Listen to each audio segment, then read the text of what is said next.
xubno ka socday dowladda federaalka Soomaaliya ayaa gaaray degmada Go'doonsan ee Bulaburde halkaas oo ay gaarsiiyeen deeq lacag ah oo loogu talagalay qoysaska ay saameynta ay ku yeelatay fatahaadaha webiga Shabeelle waxay isugu jireen mas'uuliyiinta wasiiro xildhibaano ka socda golaha shacabka iyo aqalka sare kuwaas oo deegaan ahaan ka soo jeeda degmada Bulaburde ee gobolka Hiiraan xildhibaanada golaha shacabka ee gaaray degmada Bulaburde ayaa sheegay inay ku dadaali doonaan sidii loo furi lahaa wadooyinka xiran ee degmada u sheegay been waxa waa runtii hadii 5 sano magaalooyinka qaarkood ay xirnaan lahayd runtii waa la baabi'i lahaa laakiin intaas waxa lagu soo baxay oo inay reer Bulaburde yihiin dad adag isku kalsoon midnimada ay ka muuqato iyo wadajir iyo ma aragtay inay beerahooda iyo dhulkoodii wuxuu wax ka soo saaranayaan saa u sheegteen eedihii noola soo jeediyay runtii waa qaadanay oo ahayd inaan magaaladii dayacnay annaka dhamaanteen intaan ku dhalanay intaan wax ku baranay intaan ku barbaarnay guryahanaga wali ku yaalay iyo meelihii aan ku ciyaareynay iyo jidkii oo dhan marka waa qaadanay inta naga maqanay ka soo tagnay ee maanta soo haleeli weysayna waa gaarsiineynaa ballanqaadkii uu ballan qaaday beenana waa sagan gareynaya runtii inaan maarta dawladda dhexe aan miiska la fariisano oo aan weydiino wixii nooga maqnaa iyo siiba amniga iyo furitaanka jidkan ugu muhiimsan oo xamar aaday kan beledweyne laftarkiisa waxa ka hadla u maleynaya Cabdullaahi ka hadlay hadaayati iyada laftarkeeda muhiim waaye laakiin wax soo saarkii iyo wixii oo dhan iyo ganacsiga oo dhan xamar ay ku wada xiran yihiin marka kaas waxa u maleynaa inteena hadda warqadahan wada fiir qof aan nood gareysanin ma laha inuu jidkan muhiim u yahay shaqan ka qaba doona waqtiga la ay qaadanaysa maanta iyo berri ma la dhihi karo marka qof kale iyo dad kale wixii kala dhaxeeyaan ay kala xiran yihiin ko waxaan rabnaa inaan qaadano mas'uuliyadda ah inaan magaaladan u dhalanay oo ku soo korno meel kale anaga wax guri kuma leeyna dadkeenana intay degan yihiin horta inaan gabnay mas'uuliyadaas inaan idin la qaadanaa rabnaa runtii in la sheegaa fiican dawladda anaga idin ku jirno waxay ahayd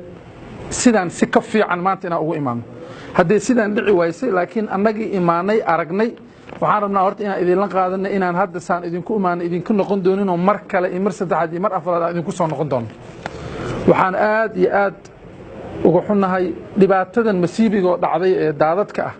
waa wax hadda cusub laakiin Bulaburde aafadan kalento go'doonka ah oo haysato oo de gudoomiyaha hadda sheegay inta soo sanadood in gaari Muqdisho ka yimid cunto ama ganacsigii u furnaan jiray waxna inta ka qaadin waxna inta uusan keenin intaas inaad wali survive gareynaysaan ama aad nooshiin oo aad saan u ogtiin oo dadaaleysaan oo odayaal sidaan u adag dantii gobol degmada u taagan wali inay jiraan horta waxaan rabaa inaan idin sheego dad adag oo dadnimo leh oo dadka qaarkood intaas maba noolaan lahayn Bulaburde inta ay nooshahay oo go'doonka ku jirto 5 sano oo waliba aad sidaan hadda u sii adagtihiin waa idin ka hambalyeynaa dadkan u soo joogay waa dawladda yar ee hadda inta ka dhisan iyo odayaashiina waa dadka intaas magaalada aan joogna maanta waa Buulay ma sha Allah Bulaburde aan joognaa raxmad Ilaahay waa tanaa guryihiina waa dudumeenay sidaad arkaysiin magaaladan oo la yiraahdo Bulaburde la iloobay go'doon ah adduunka wixii arkayo dhan Buulay waa taa saasay u taalaa waa magaaladii weynaad ilaaha weyna gobolka Hiiraan degmooyinka waaweyn ku jirtay biyaasaan u go'doomiyay biyo iyo dad kale inta kala xirtay marka waxaan leeyahay magaaladan in loo soo dadeeyo dadkii lahaayo meeday marka in Hirshabeelle maamulkeeda ay keenaan incentive ah taqtarka lagu soo jiito oo la yiraahdo taqtarka Bulaburde noo taga waxaan siinaynaa lacagta qaarkaas guri baan siinaynaa gaaraan siinaa wax in la keeno way si dadkii ma taqaana caafimaadkooda marka hadaad tiraahdeen diyaaradii amisoomka ahayd ayaan la baryaynaa qof jiran marka waxa weeye isbitaalka in halkan la keeno waxaan idin ballan qaadayaa ama waajib igu ah aniga magaaladan wax ku bartay magaaladan ku koray magaaladan markaan ogaa reer xamarka waxay u imaan jireen aanay ka soo doonan jireen ma taqaana Ameerikaanka agtiisa iyo meelahaas ay fariisan jireen xoolaha ay joogay caana la soo doonan jiray caana loo soo magaalo loo soo dalxiis tagay maantana waxa weeye magaalo ma taqaana oo Ilaahay og yahay xaalkeeda marka ugu horeysa inaan Ilaahay barino Ilaahay u noqono dhibkan inuu naga qaado annaga ka xildhibaan ahaan aniga gaar ahaan oo aqalka sare ah waxaan jeclahay maalin walbana aan haynaa waxa weeye sida idinku wax idinku qaban lahayn ma fadhino shaqadana lama arkayo laakiin ma fadhino